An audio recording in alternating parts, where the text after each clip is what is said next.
बार बार changes यदि लिखा है तो बार बार चेंजेस होना ही है। गृहस्थिति ही अलग है। तो किस चीज़ का बिजनेस है, किसका व्यापार हम करते हैं, उसी के अकॉर्डिंग उसकी रचना होनी चाहिए। ये वैश्विक ज्योतिष अलग है और इंडिविजुअल ज्योतिष अलग है। नमस्कार। आज हम एक बहुत महत्वपूर्ण विषय पर बात करने वाले हैं। विवाह से पहले ज्योतिष सलाह। आजकल पुणे, मुंबई, बेंगलोर, दिल्ली जैसे शहरों में रिश्तों को निभाना पहले से ज्यादा मुश्किल होता जा रहा है। स्वभाव का फर्क, करियर, परिवार की अपेक्षाएं और सोच, इन सभी वजहों से निर्णय लेना आसान नहीं होता। हमारी परंपरा हमारी परंपरा में विवाह से पहले कुंडली मिलना सिर्फ एक रस्म नहीं है। यह दो लोगों और दो परिवारों के बीच समझा और तालमेल को समझने का एक तरीका है। इस विषय पर बात करने के लिए आज हमारे साथ श्री रवि गुरुजी, जिन्होंने 9 साल गुरुकुल परंपरा में वेदों का अध्ययन किया है। उनके पिताजी श्री आदिनाथ गुरुजी भी इसी क्षेत्र में कार्यरत थे। इस कार्य में विरासत और परंपरा का बहुत महत्व होता है, जो श्री रवि गुरुजी को प्राप्त हुआ है। इसी परंपरा को आगे बढ़ाते हुए पिछले 20 वर्षों से श्री रवि गुरुजी ज्योतिष, वास्तु और विवाह से जुड़ी विषयों पर लोगों को मार्गदर्शन दे रहे हैं। आज हम समझेंगे कि विवाह से पहले ज्योतिष सलाह क्यों ली जाती है, किन बातों को देखा जाता है और आज के समय में इसकी भूमिका क्या है। गुरुजी नमस्ते। नमस्कार। तो ये मेरा पहला प्रश्न है कि आज के समय में विवाह से पहले ज्योतिष सलाह की क्या भूमिका है? इस विषय में विस्तृत जानकारी होना बहुत ही आवश्यक है, क्योंकि जब भी हम एक दूसरे के साथ संपर्क में आते हैं, जब हमें लगता है कि हमारे दोनों की एक दूसरे के साथ बनती है या विवाह के लिए एक दोनों परिवार एक दूसरे से मिलते हैं, उस समय पहला कार्य हमारे जो बड़े बुजुर्ग है घर के, वो पहले सोचते हैं कि हमें इनकी कुंडली मिलती है कि नहीं। कुंडली मिलना माने क्या है कि इनके स्वभाव का एक दूसरों के साथ मेल खाना। जैसे कि मानो एक वर्ण के है, एक वैश्य के है, एक तारा, गुण, जो भी 8 पैरामीटर्स कुंडली मिलन के लिए आवश्यक है, उन विषयों को एक दूसरे के साथ अच्छे से तालमेल बिठाना, ये कुंडली गुण मिलन है। और इसको अगर देखा जाए, इसमें कुछ दोष आते हैं, जैसे कि गण दोष है, मनुष्य गण, राक्षस गण, देवगण, राक्षस गण, या नाड़ी के कुछ है, जैसे मध्य नाड़ी है, अंत्य नाड़ी है, एक दूसरे के साथ वही नाड़ी अगर आती है, तो इस गुणों के आधार पर इस गुण मिलन को सही नहीं मानते। इसलिए गुण मिलन की आवश्यकता बहुत ही जरूरी मानता हूं मैं। तो फिर सिर्फ गुण मिलने से आगे बढ़कर ज्योतिष पर्सनालिटी और समझने को कैसा देखते हैं? इसमें एक बात जरूर सोचनी चाहिए कि खाली गुण मिलने से हम कुछ नहीं डिसाइड कर सकते, क्योंकि ग्रहों की स्थिति दोनों की अलग अलग होती है। किस विषय में लड़की के गुण अधिक है, किस विषय में लड़के के अधिक ग्रह उसके लिए हानिकारक या उत्कर्षकारक होते हैं, इनको देखना भी बहुत ही अनिवार्यता है। एक दूसरे के सप्तम स्थान, पंचम स्थान, लग्न स्थान और भाग्य स्थान, क्योंकि एक दूसरे के साथ ये मर्जिंग होने वाले हैं। हम कहते हैं कि मम व्रतेते हृदयम ददामि, मेरा जो व्रत है वही तुम्हारे हृदय में संपन्न हो। ऐसा अगर विचार शास्त्रों का है, तो ग्रहों का साथ भी वही विचार रखना है, क्योंकि सप्तम स्थान ये लड़की या लड़के को जानने का अच्छा स्थान माना गया है ज्योतिष के विषय में। पंचम स्थान जो है संतान के विषय में उनकी बहुत महत्वपूर्ण भूमिका है। और भाग्य स्थान एक दूसरे के मिलने के साथ हानि होगी या लाभ होगा, तो ये देखना ग्रहों के ऊपर निर्भर करता है। अभी बदलते समय में जो भी अभी पीढ़ियां देख रहे हैं हम, वो ज्यादा करके अपने करियर और देर से विवाह में ज्यादा रुचि रखने लगे हैं। तो करियर और देर से विवाह का ट्रेंड में सही समय कैसे तय किया जाता है? अभी देखो, जनरेशन वाइज तो हम ये शिक्षण को प्राधान्य देते हैं लोग, तो उसमें ज्यादा कहना ठीक नहीं होगा। लेकिन शास्त्रों की मान्यता है कि विवाह क्या है, एक दूसरे का शरीर, एक दूसरों के कुलों की वृद्धि, एक दूसरों का जो मनोमिलन का समय है, वो डिसाइड करके रखा है। कन्या तो षोडशे वर्षे पंचविंशे ततो पुमान, ये आयुर्वेद की व्याख्या है कि लड़की का 16 वर्ष और लड़के का 25 वर्ष, ये जो वयो मर्यादा है, उसी में विवाह संपन्न होना चाहिए। 21 से 25 और 16 से 20, ये जो वयोमर्यादा है, उसी में साथ अगर विवाह होता है, आजकल की भाषा में समझा जाए तो उनका हार्मोनल बैलेंस ठीक रहता है। अभी करियर की होड़ लगी है, सब चाहते हैं कि मैं स्वयं पूर्ण हो जाऊँ और इस विषय में मेरी आर्थिक, मानो आर्थिक ही है, एक-दूसरे की तरफ देखने का इरादा। अगर लड़का कमाता है तो लड़की को भी चाहिए कि मैं भी कमाती हूँ। जी, जी। तो ये स्वयं पूर्ण होने की ओर होड़ लगी है, लेकिन एक-दूसरे के विचार करने की होड़ नहीं है कि ये संस्था है। एक हमारे आदि अनंत ऋषि मुनियों से, राजा महर्षियों ने परंपरा से एक दूसरे के साथ वचनबद्ध रहते हुए समाज का हित करते हुए यह संस्था आगे बढ़ानी है। अगर बीच में करियर आ गया तो ये संस्था कोलैप्स होती है और उसका उदाहरण हम अभी सब देख रहे हैं। करियर को भी उतनी महत्व है, लेकिन विवाह के बाद में ये करियर हो सकता है और ऐसे कितने भी उदाहरण हमारे पूर्व काल में, जैसे आनंदीबाई जोशी हैं। इन्होंने विवाह के पश्चात अपनी डॉक्टरेट कंप्लीट की। जी, जी, जी। महर्षि कर्वे शिक्षण में कर्वे स्त्री शिक्षण के लिए महत्वपूर्ण भूमिका है। इन सभी ने विवाह के पश्चात अपना करियर बहुत अच्छी तरह से संभाला है। ये नहीं कि विवाह तोड़ दे के या विवाह देरी करने के। जी, जी। अभी अलग-अलग शहर या देशों में रहने वाले लोगों के मामले में ये कुंडली क्या संकेत देती है? अलग-अलग देशों में कहीं भी रहो, विवाह संस्था तो एक ही है। उनका अगर गुण मेलन नहीं होता, ग्रह मेलन नहीं होता, तो थोड़े दिन तो साथ रह लेते हैं, बाद में उनमें विवाद चलते हैं और वे विभक्त हो जाते हैं। तो उनमें कोई ये मतलब नहीं है कि साथ में रहना ही है। तो जैसे मानो कि करियर ओरिएंटेड होते हैं लोग, तो वो अपने आप उसी के ऊपर ध्यान देते हैं हुँ, और ज़्यादा डिस्टेंस रिलेशनशिप जो होता है, वो हार्मफुल ही है। मैं तो मानता हूँ कि साथ में ही रहना चाहिए। जी, संगच्छध्वं संवदध्वं सं वो मनासि जानता। एक दूसरे के साथ समझना, चलना, रहना, यही विवाह का मतलब है। जी। ये पर्सनल स्पेस और विवाह के बीच संतुलन को ज्योतिष कैसे देखता है? मैं तो इस विषय में थोड़ा कम ही बोलना चाहूँगा, क्योंकि जनरेशन आजकल की जो है, वो पर्सनल स्पेस पर ज़्यादा ध्यान दे रही है। मेरा स्पेस होना चाहिए, बिल्कुल होना चाहिए। किस बात को, किस विषय को लेकर मेरा स्पेस होना चाहिए, ये उसको बहुत स्पेसिफिक सोचना पड़ेगा, तभी ये संस्थाएँ चलनी पड़ेगी। क्योंकि हर विषय का स्पेसिफिक स्पेस वो अलग-अलग होता है। मैं कोई बात अगर मेरे मित्र के साथ शेयर करता हूँ, तो वो मित्रता के तौर पर ही होनी चाहिए। जी, लेकिन मेरी बात अगर विवाह के तौर पर होती है, तो मैं मेरे पति के या पत्नी के साथ ही शेयर करूँगा। जी, तो इसको हम स्पेसिफिक स्पेस मान सकते हैं। जी। समझ अच्छी हो लेकिन कुंडली में चुनौती दिखे तो निर्णय कैसे लेना चाहिए? कुंडली का विषय जो है, मैं फिर से कहना चाहूँगा कि ये 30% ही है। अपना कर्म जो है, हुँ, वो 30% है और जो पूर्व प्रारब्ध जो भी है, वो 30% है। इन सही मायनों में कोई-कोई विषय ऐसे आते हैं कि कुंडली देखने की ज़रूरत नहीं है, लेकिन उनका मिलन हो गया और उनका संसार भी अच्छी तरह से परिपूर्ण हो गया। कोई 2 ऐसे उनके जीवन में सब्जेक्ट रहेंगे कि जो कुंडली से भी पावरफुल हैं। तो ये सब शंका है, आशंकाएँ हैं, जिसको जो सोचना अच्छा लगता है, सही लगता है, वो करना चाहिए। शास्त्र जो है, वो मनुष्य जीवन के आधार है। जी, आधार लेके चलते हैं, तो अपना जीवन जो है, वो स्मूथली चल जाएगा, अच्छी तरह से चल जाएगा। अगर शास्त्र के बिना आप सक्षम हैं चलने में, तो शास्त्र आपको बाधाएँ नहीं देता। शास्त्र ही जो है, स अस्त्रः, जो सही मायने में चलने के लिए पर्याप्त है, वो शास्त्र है। जी। ये प्रेम विवाह में हुँ। ज्योतिष की क्या भूमिका होती है?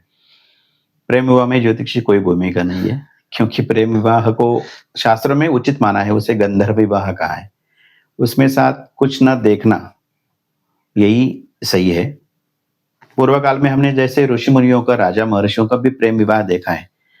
जैसे शंतनु राजा थे, उनका जो भरत पुत्र हुआ और उनका विवाह नहीं चला, तो ये भी बहुत लंबी कहानी है। नल दमयंती का प्रेम विवाह हुआ, बाद में उनको बहुत सारा विरह सहना पड़ा, बाद में जाके वो दोनों मिले। तो प्रेम विवाह में मैं निश्चित तौर पर कुछ नहीं कहूँगा। प्रेम विवाह होने के बाद जब चुनौतियाँ आती है हुँ, उन 2 लोगों में, तो उस समय ज्योतिष उनको सहायता कर सकता है। बिल्कुल सहायता कर सकता है, जो भी उनमें जो नेगेटिव पॉइंट थे, जिसके कारण वो अभी टिक नहीं रहे। एक पॉइंट ऐसा आता है कि प्रेम विवाह में कि खाली अट्रैक्शन है, मुझे उसके प्रति आकर्षण है, इसको अच्छा रखते हुए हमने दोनों ने विवाह कर दिया। लेकिन आगे जाके जब सांसारिक जीवन उनका चल पड़ा, तो उनमें वो पॉइंट नहीं था, जो सांसारिक जीवन में चाहिए था। तो उसके तौर पर हम उनको मार्गदर्शन या कुछ उपदेश कर सकते हैं, कुछ बाधाएँ टल सकती है, कुछ आने वाले जीवन में अच्छा हो सकता है। डेटिंग कल्चर में कंपैटिबिलिटी को लेकर जो भ्रम है, उन्हें ज्योतिष कैसे साफ करता है? देखो, ये अपने-अपने विचार है, इस तौर पर ज्योतिष कुछ भी नहीं कर सकता, क्योंकि मुझे क्या चाहिए, ये पहला ये थॉट क्लियर होना चाहिए। मुझे ये क्यों चाहिए, वो भी क्लियर होना चाहिए और आगे चल के ये मेरे लिए अच्छा साबित होगा या नहीं, ये कंपैटिबिलिटी जो है, उसको सोचना चाहिए। इस विषय में ज्योतिष जो है, पूर्व म आपको आभास कर देता है कि आगे चल के ये कुंडली आपके लिए अच्छी हो सकती है। इसके करियर वाइज़ इतने पॉइंट है, उसके करियर वाइज़ इतने पॉइंट है, जो आगे चल के आपके गृहलक्ष्मी या घर में बरकत लाने वाली होगी, या इसके साथ अगर रहेंगे तो आपका जीवन अर्थपूर्ण होगा। ये बता सकते हैं। जी। विवाह से पहले किन प्रैक्टिकल बातों को ज्योतिष सलाह में शामिल करना चाहिए? तो सभी बातें प्रैक्टिकल ही है, क्योंकि जीवन में आप तभी विवाह कर दें जब आप खुद सोचने लगते हैं कि मुझे विवाह करना है या नहीं करना है। तो जो भी पैरामीटर्स है विवाह के, उन सभी का अच्छी तरह से एनालिसिस करना चाहिए। जैसे कि मुझे ये लड़का या लड़की अच्छी लगती है या नहीं। बाद में गुण मेलन आता है, गुण मेलन में आपके जीवन में गुण मिलते हैं या नहीं, ग्रह मिलते हैं या नहीं, उसका करियर, मेरा करियर मैच होता है या नहीं, उसके आगे चल के हम दोनों की संतानें होगी या नहीं होगी। ये सब पैरामीटर्स बहुत ही मायने रखते हैं। लोग विवाह से पहले ज्योतिष सलाह लेते समय कौन सी सामान्य गलतियां करते हैं? खाली कुछ भ्रम समाज में ऐसे भी है, एक दूसरे का गुण मिलन हो गया, चलो बस गुण मिल गए, चलो हम विवाह कर सकते हैं। दूसरा भ्रम ये है कि कोई ज़रूरत नहीं देखने की, हमारे परिवार अच्छे हैं, हम दोनों सँभाल सकते हैं, लड़के-लड़की एक दूसरे को पसंद करते हैं, इसके साथ विवाह कर लेना। बाद में है कि कुछ आर्थिक बल पर ही विवाह करते हैं, क्योंकि लड़की की सांपत्तिक स्थिति अच्छी है, वो अच्छा सँभाल सकता है, कुछ प्रॉब्लम आए तो आर्थिक तौर पर हम कर सकते हैं। ये कुछ मिथ है जिसके कारण विवाह होना अनिवार्यता होता है। विवाह के बाद आने वाली चुनौतियों के संकेत क्या पहले से देखते हैं? ये बिल्कुल सही प्रश्न है कि विवाह के बाद में कौन सी बाधाएँ या समस्या आ सकती है। इसका पूर्वाभास हमें बहुत ही अच्छे तरीके से ज्योतिष के रूप में मिल सकता है। कोई बाधा है कि जैसे विवाह हो गया तो घर में अचानक से परिस्थितियाँ बिगड़ने लगी, और कुछ ऐसे हैं कि जैसे ही घर में उसका कदम पड़ता है तो घर में सब अच्छा होने लगा। तो ये जो होता है ज्योतिष में, एक दूसरे का सही भाव या सही मायने में गुण मेलन अगर मिलता है, तो ये परिणाम अच्छे या बुरे दिखने में मिल सकते हैं। जी। क्या ज्योतिष यह बात बता सकता है कि रिश्तों में एफर्ट कहाँ ज्यादा देना होगा? बिल्कुल बता सकता है, क्योंकि इसके क्या प्लस पॉइंट है, क्या माइनस पॉइंट है। अगर एक दूसरे को हम कंसल्ट करते हैं, एक दूसरे को साथ शेयर करते हैं, तो ये समझ के चलते हैं कि नहीं, ये तो होने ही वाला है। लड़का थोड़ा-सा मानो कि फाइनेंस में वीक हो सकता है, या आगे चलकर उसको अगर हम पुश करेंगे, पुश करने की आवश्यकता हर बार इसको पड़ती है, तो लड़की को चाहिए कि उसको पुश करे, उसको हर बार कुछ मोटिवेशन दे दे कि तुम्हें करना है, तुम कर सकते हो, तुम्हारे अंदर वो शक्तियाँ है, तो तुम आगे बढ़ सकते हो। ऐसा फ़ोर्स करना लड़की भी के लिए उतना ही अच्छा हो सकता है। या लड़की कोई करियर बनाना चाहती है, तो चाहिए कि पति भी उसके साथ रहे, तुम करो, मैं तुम्हारे साथ हूँ। ये भी अगर विश्वास दे सकता है, तो वो जो कमियाँ हैं विवाह में आने वाली, उसको हम सही से हैंडल कर सकते हैं। जी। ज्योतिष व्यक्ति के स्वभाव और ताकत को समझने में कैसे मदद करता है? ज्योतिष देखना अपने आप में एक स्थिति ऐसी है कि मनुष्य को क्या कमतरता है और क्या उसमें अच्छा कर सकता है। ज्योतिष में बहुत सारे पहलू हैं, जिसके विषय में हम अगर बात करना चाहें तो ये बहुत विस्तृत हो सकता है। लेकिन मनुष्य को चाहिए कि हमारी कमियां कैसे दूर करे और हमारे अच्छे गुणों का कैसे विकास करे। इस विषय में हो सकता है कि कुछ चालू स्थिति जो होती है हमारी, करियर में होते हैं या जॉब में होते हैं या कुछ प्रोफेशन में हम होते हैं, तो उस समय जो दिक्कतें आती है, प्रायः उसी को कम करते हुए हम आगे कैसे बढ़ सकते हैं, यह अच्छा हो सकता है ज्योतिष के माध्यम से। जी। बार-बार होने वाली गलतियों के संकेत कुंडली में कैसे देखते हैं? बिल्कुल, जैसे कि हानिकारक जो ग्रह होते हैं, उनकी दशा जो होती है या उनके कुछ अंतर्दशा में आने वाले टर्म्स होते हैं। इस विषय में जो भी अपने व्यय स्थान होते हैं, अष्टम स्थान होते हैं या नुकसान करने वाले मानो स्थान होते हैं, उस स्थान में अगर यदि किसी ग्रह का प्रवेश होता है, तो हमें जीवन में बार-बार नुकसान झेलना पड़ता है। कन्फ्यूजन होने पर ज्योतिष की इनसाइट को निर्माण में कैसे उपयोग करें? देखो कि ये जो निर्णय की क्षमता है, वो तो एक तो अपने प्रारब्ध से मिलती है। नहीं मिल रही है तो जो भी ग्रह हमारे निर्णय करने वाले हैं, उनको यदि कोई बाधित न कर रहा हो, तो हमें उसको ज़्यादा शक्ति देनी चाहिए। इस तौर पर हम कर सकते हैं कि उसका जप है, कुछ अनुष्ठान है, कुछ मंत्र का चैंटिंग है या कुछ रत्न का धारण करना है, कुछ यज्ञ याग वगैरह है। तो इस बहुत सारे तरीके से हम उसको शक्ति दे सकते हैं और उसको अच्छा कर सकते हैं। जी।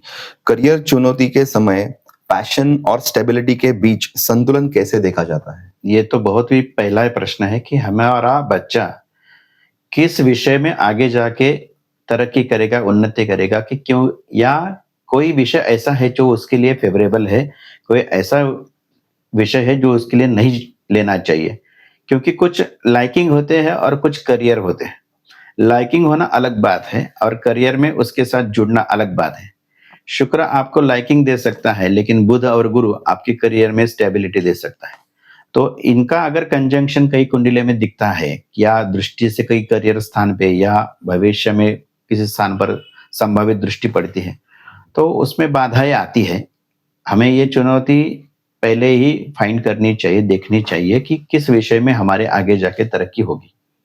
तो ये प्री कंसल्टेशन बहुत ही ज़रूरी है। जी। जॉब या बिजनेस निर्णय में कुंडली क्या संकेत देती है?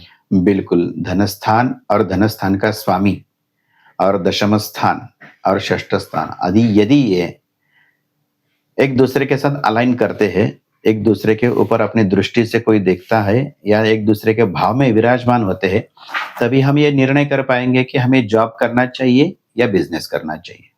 तो स्पष्ट तौर पर ये है कि धनस्थान का स्वामी, दशम स्थान का स्वामी और षष्ठ भाव का स्वामी जो होता है, वो हमें करियर में अच्छी तरह से गाइड करता है।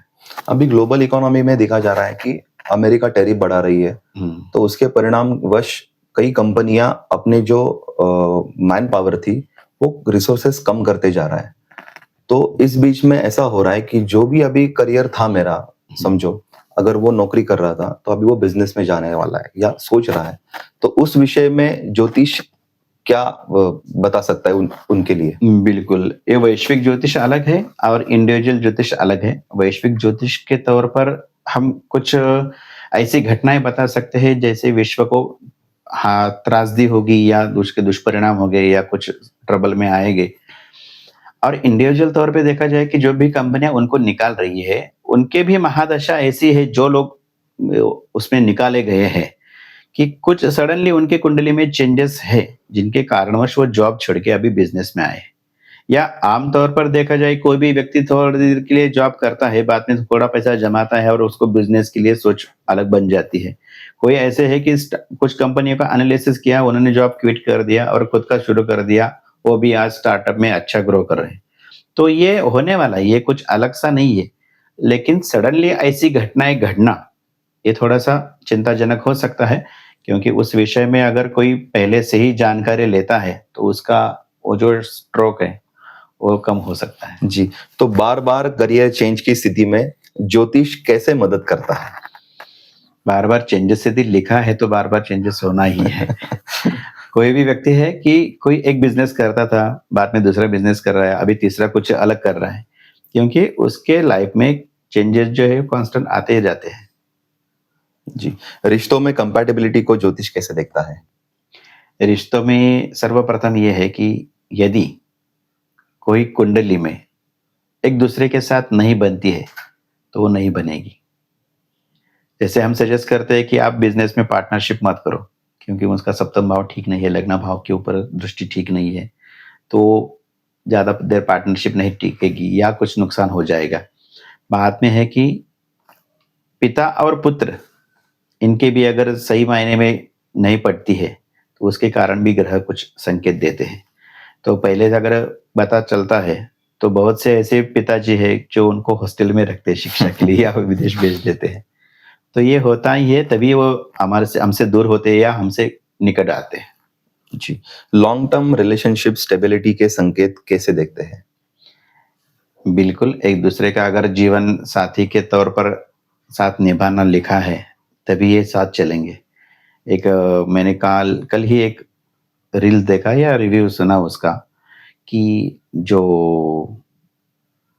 फैमिली मैन करके एक सीरीज़ है, तो उसमें जी, जो जी। तलपदे करके वो जो है कैरेक्टर निभाने वाले, हुँ। उनका उनकी पत्नी के साथ जो रिलेशन है, वो ऐसा तौर पर खराब था पूर्व काल में कि वो तुम कुछ करियर में कर नहीं रहे हो, लेकिन पत्नी जो थी उनको सपोर्ट करती थी, तुम 1 रुपए भी कमाए तो भी चलेगा, मैं मेरा जॉब है, मैं देख रही हूँ, जब तक नहीं होता है तब तक देखेंगे। आगे चल के उनका करियर चल पड़ा और अभी ऐसी परिस्थिति बन कि उनको मौत का कैंसर हो गया और वो कुछ नहीं कर पाती। तलपति जी ने जो है कैरेक्टर का नाम पता नहीं मुझे, उन्होंने अपना घर तक बेच दिया और उसके साथ रहे।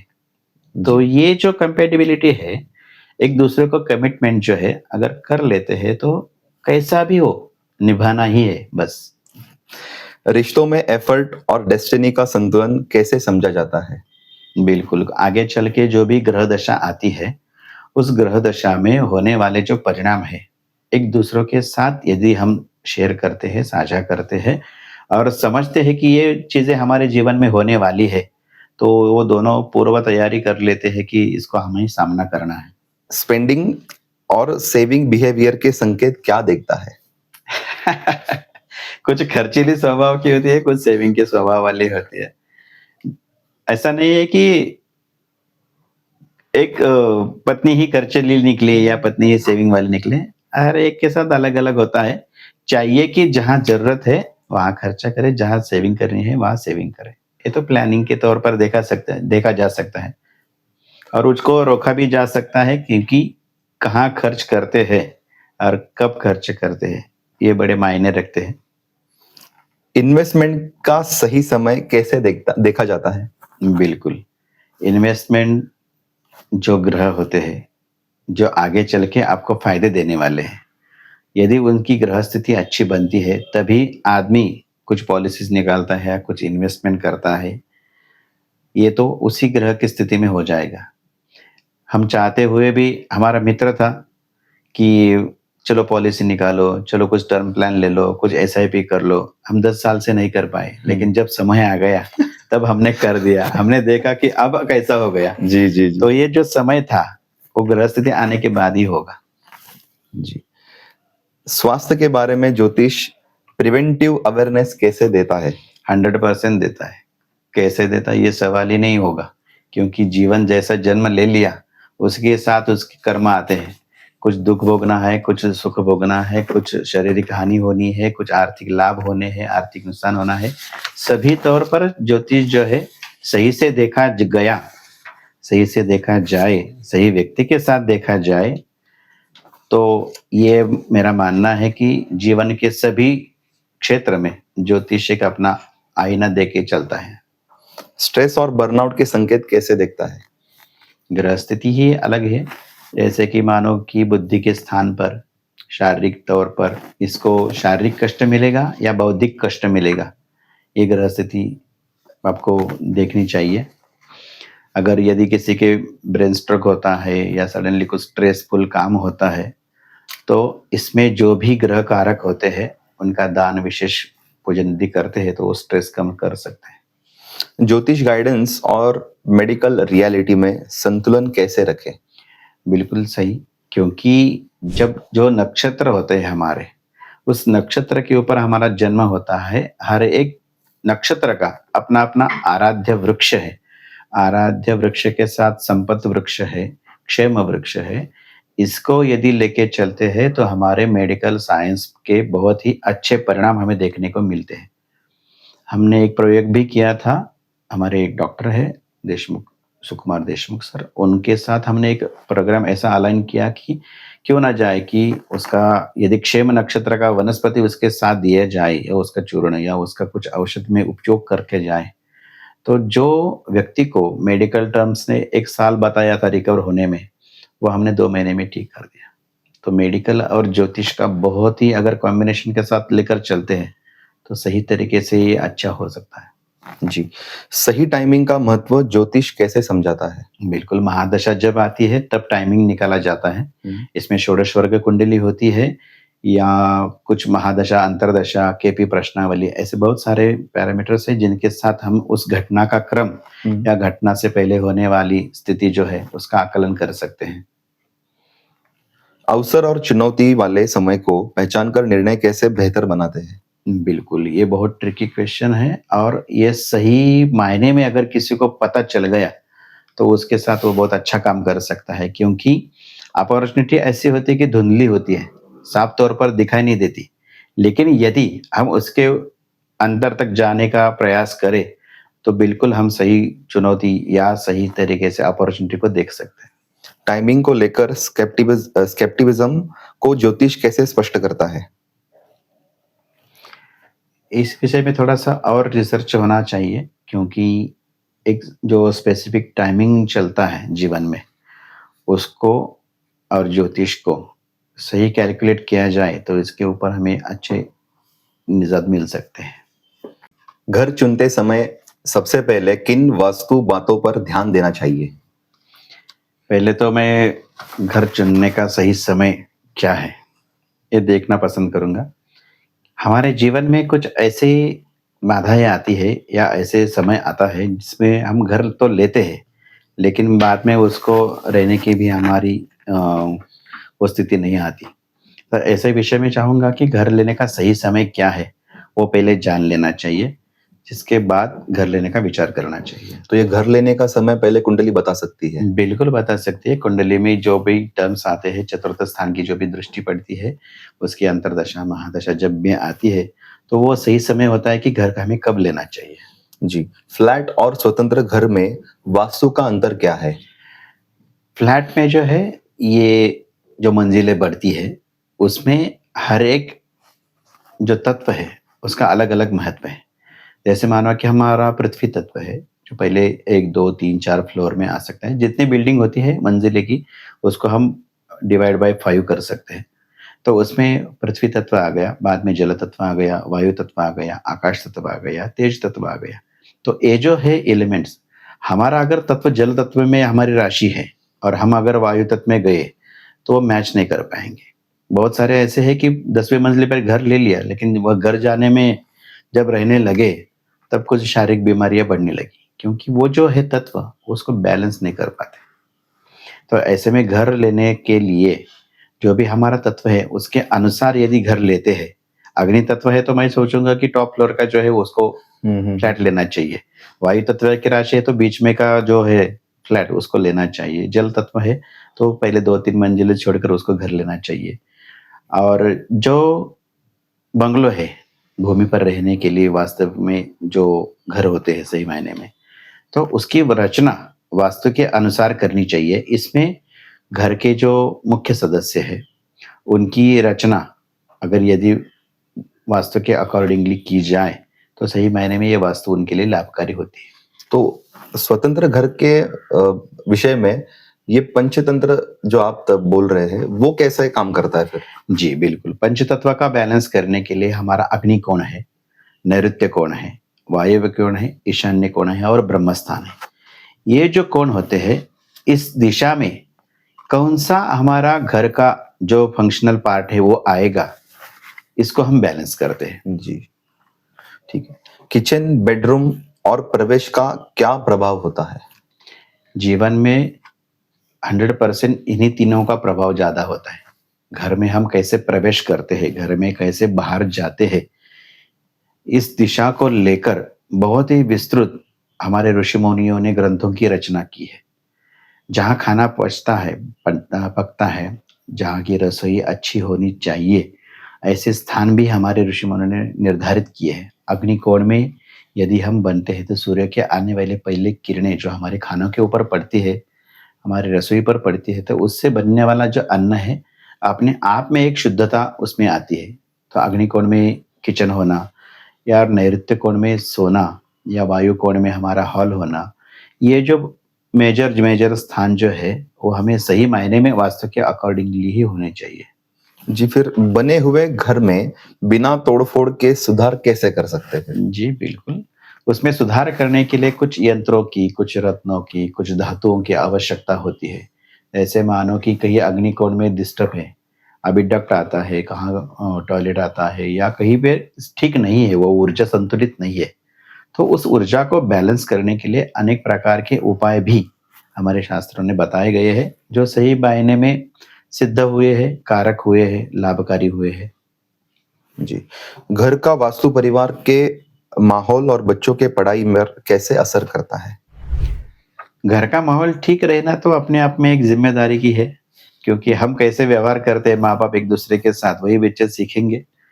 लेकिन मैं चाहूँगा कि ज़्यादा से ज़्यादा घर में बच्चे जब रहते हैं, तब उनका पढ़ाई की ओर ध्यान देना, उनके सही मायने में जो पढ़ाई करते हैं, उसको मनन करने की क्षमता जो है, उसमें उत्तरोत्तर प्रगति होना, ये घर का वास्तु अपने आप में ठीक कर सकता है। जैसे कुछ कोण हैं, जैसे कुछ स्थान है, यदि वहाँ उनकी पुस्तकें हो, लाइब्रेरी हो, पढ़ाई करने का स्थान हो या चिंतन करने का स्थान यदि बन जाए, तो बहुत सही मायने में ये बच्चे प्रगति करते हैं।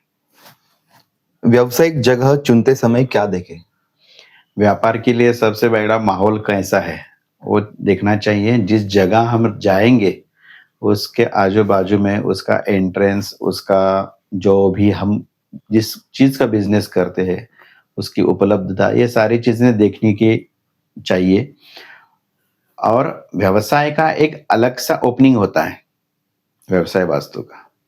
यदि वो मिल जाए तो बिल्कुल मैं मानता हूँ कि 100% उसकी तरक्की होनी ही होनी है। प्रवेश, कैश काउंटर और मालिक की सीट का क्या महत्व है?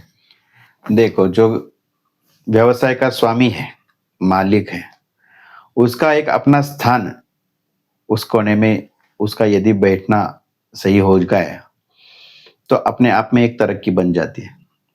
क्योंकि कुछ अधिकार स्थान होते हैं, जैसे आग्नेय कोण है, नैऋत्य कोण है, ईशान कोण है। इस कोण में यदि मालिक का स्थान उस वास्तु के अकॉर्डिंग बनता है, तो ये सही मायने में वो प्रगति कर सकते हैं। जी।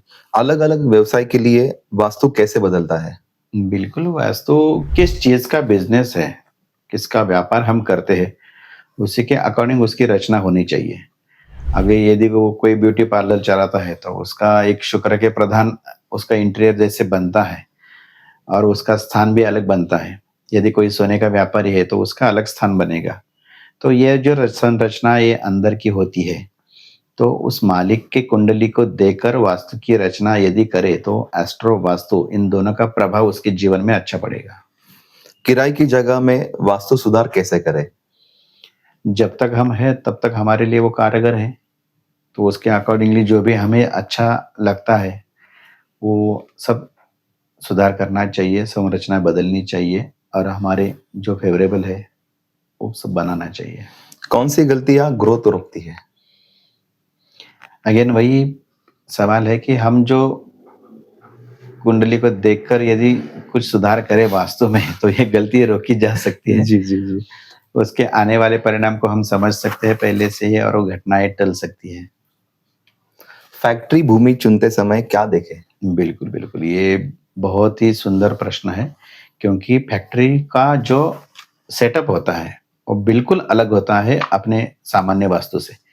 वहाँ काम करने वाले जो कारीगर है या कुछ भी वर्कर्स है और फैक्ट्री का जो मैन्युफैक्चरिंग यूनिट है, जो उसका लेआउट है, बाय प्रोडक्ट जो सेल करने वाले हैं, पैकेजिंग यूनिट है या वहाँ रहने वाले जो मैनेजर है, देखने वाले जो इंजीनियर्स है या कुछ और भी कर्मचारी होते हैं।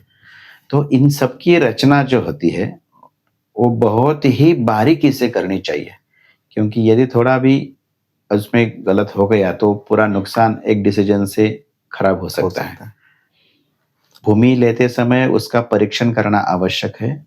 उसका स्लोप जो होता है, वो बहुत ही बारीकी से देखना चाहिए क्योंकि वही का निर्गमन और आवागमन का जो स्थान है, बिज़नेस के लिए अच्छे या बुरे परिणाम लाता है। जी।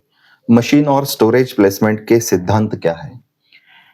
सामान्य तौर पर देखा जाए तो जो भी प्लेसमेंट होती है, वो किस चीज़ का बिज़नेस है, इसके ऊपर निर्भर करेगा।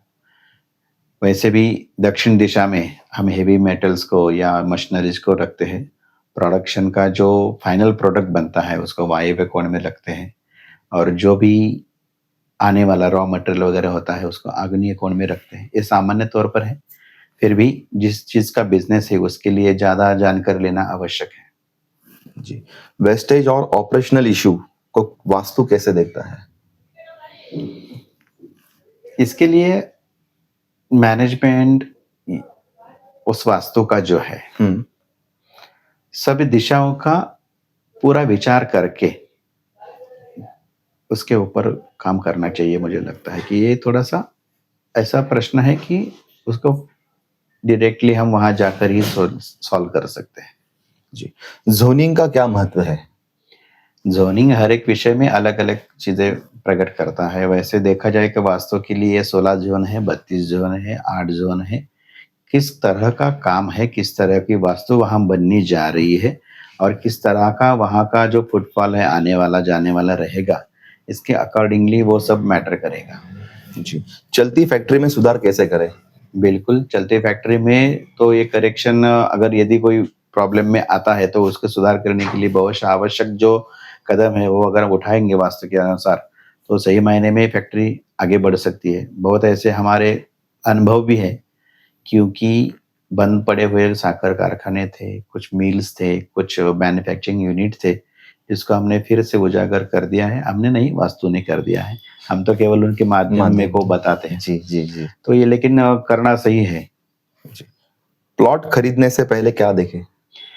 भूमि का आकार, जो हम भूमि लेने वाली है वो स्क्वायर में है, रेक्टेंगुलर में है, किस तरह का हमें उद्योग करना है, इसके लिए उसका आकार पहले देखना चाहिए। बाद में उसकी वहाँ की मिट्टी कैसी है, उसमें क्या एनर्जी है या नेगेटिव एनर्जी है, पॉजिटिव है, उसको देखना चाहिए। उसके बाद में उसका स्लोपिंग है, ये किस दिशा में झुकी हुई है, ये सब बेसिक जो है चीज़ें, वो तो हमें देखनी ही चाहिए।